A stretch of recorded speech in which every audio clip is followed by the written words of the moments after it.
Happy belated New Year, everybody. Scary part is it's not as belated as you think. The New Year is not actually in January from a biblical perspective. So let's just get right into this and take a look at how we celebrate New Year's, the biblical New Year, the true New Year, the real one, as an April Fool's joke. And if we look at Exodus 12, I'm not going to read the whole thing just to save a little bit of time, but we'll focus on a couple of key parts. It's the first Passover where it mentions the first month of the year. In Exodus 12:2, it says, "This shall be the beginning of months. It shall be the first month of the year to you."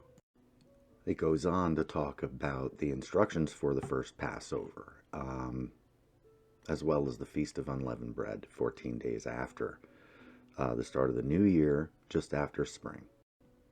And going on to Exodus 13:4, it does name the first month of the year as Abib, pronounced Aviv.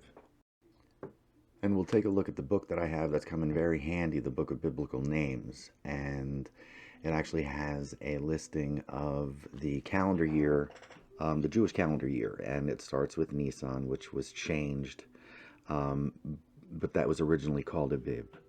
And it shows that that time frame of the start of the new year, the first month of the year, is spring. It's mid-March through mid-April is that first month of the year. And if we take a look, it says the Abib 1 of the new year began March 22nd, 2023, that palindrome 322 date, 322223. So that was actually the first, at sundown, was the first day of the biblical New Year. And it makes sense. It's spring. And if you think about it, all the land masses were connected at one point. They call it Pangea. So spring is spring at the start of all this, no matter where you are. On the History Channel website, it talks about April Fool's Day and its origins. Let's go down here. It talks about origins of April Fool's Day. Some historians speculate that April Fool's Day dates back to 1582, when France switched from the Julian calendar to the Gregorian calendar as called for by the Council of Trent in 1563. In the Julian calendar, as in the Hindu calendar, the new year began with the spring equinox around April 1st. People who were slow to get the news or failed to recognize that the start of the new year had moved to January 1st and continued to celebrate it during the last week of March through April 1st became the butt of jokes and hoaxes and were called April Fools. These pranks included having a paper fish placed on their backs and being referred to as April fish and said to symbolize a young, easily caught fish and a gullible person.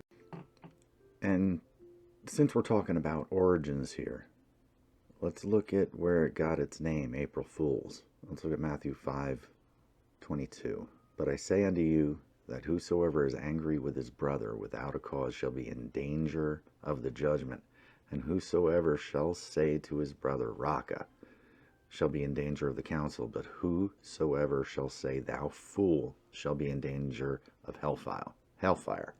Now, Raca just means you're ineffective. And we've been taught to say a whole lot worse to each other since you're able to speak. And fool, you say that to someone and you can burn. So it's biblical. April Fool's Day. It has a biblical standing, and it's kind of a nasty one. Not kind of, it's nasty.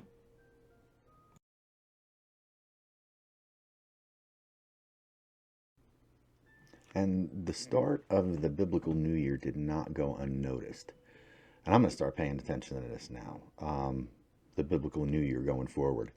Looks like they had their own quote-unquote April Fool's Day or Hilaria at our expense with Trump on the actual date of the real New Year, pulling a joke on the public. Here it is. Former President Donald Trump wrote on Truth Social Saturday that he was due to be arrested in Manhattan on Tuesday and urged his supporters to protest. Trump's prediction didn't pan out, but a flood of AI generated images fulfilled his prophecy, going viral as an ironic joke and misinterpreted by many as sincere. And we'll scroll down, you'll be able to see this was the pictures were released on March 22nd, which was actually the biblical New Year. So if you want to partake in hilaria, that's what you do. You're mocking the fact that they've gotten over on you. And we're all being lied to, and it's not just about this. And I do see that they're now going to actually indict this man. And yeah, don't worry about it. He's one of them. Ain't nothing going to come of it at all. But if you look at the picture here, you see the daughter covering that tip of her index finger. And then you'll see my grandmother and grandfather. She's doing something very similar, just the tip of the index finger.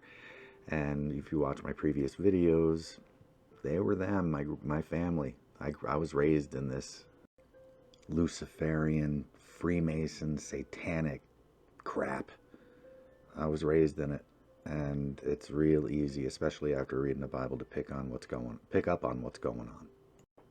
So this is just a simple PDF showing the biblical calendar, the names of the months, and then the Gregorian calendar, which we are now in, the names of the months, and the deity, which is not the God of the Bible, any of it, that the month is named after.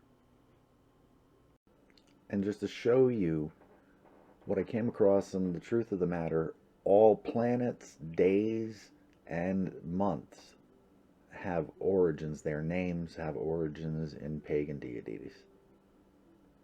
All of them. Sun god, moon god, Saxons god. Then you have Teutonic gods and goddesses, Roman gods, Greek gods.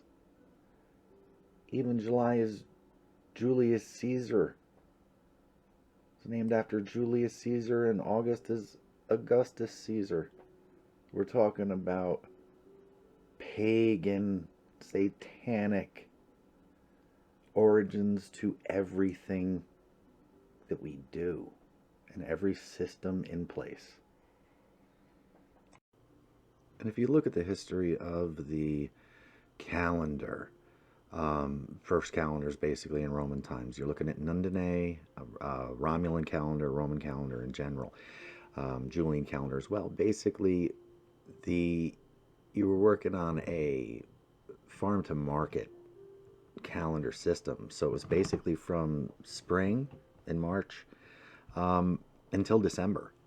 Basically was the entire calendar. Those 2 other months of January and February, they weren't even there. They didn't exist yet. And that's biblical. The Lord intended us to have a farm to market type system, not intended us to have jobs.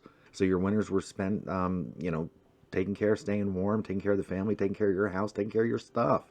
And you can tell just looking at nature that, the days get so much shorter. That just means that less work gets done at this time, period. And we've gone away from that. And we need to get back to it. Right now we celebrate, in Judaism and in Christianity, the beginning of the year and the dead of winter, or at the end, as well as our weekly system. Sunday's the first day of the week, period. Saturday's the last. If society goes against the Bible at every turn, literally doing the contrast or the opposite, this system is evil. So let's look at the traditions of New Year's. All right, the first thing that I want to get into is the countdown. Look, time moves forward consistently, constantly. We do this pagan practice of a countdown, which typically in the past, this article even says it, was like a countdown to Armageddon, or something to be used in Hitchcock horror films. This wasn't something normally done. This is a satanic even thought process. So we count forward, then for a brief period we count down, and then we count forward again. That is life, death, and rebirth. And this is a big ball made up of all sorts of shapes within shapes, held up by a pedestal with a big hexagon on it. So this is a big spell being cast on everyone. The ball actually even descends. It descends until we hit 0, which is the death of the current year. It just died. And then we start counting forward again as to the rebirth. Now that count down is the descent. Okay? It's the annual descent of the world. Every year this world gets more evil and farther from the Bible. And that's them. This is a descent to hell. We are sacramental beings of light and good. We ascend. So don't fall for the lie. It's all BS. And that's reflected in this Ouroboros. And that is the snake eating its own tail. That's life, death, and rebirth. The Ouroboros signifies life, death, and rebirth. That's satanic. That's pagan. That's Luciferian. That's everything but the Lord of the Bible. And yeah, folks, Happy New Year. The joke's on us.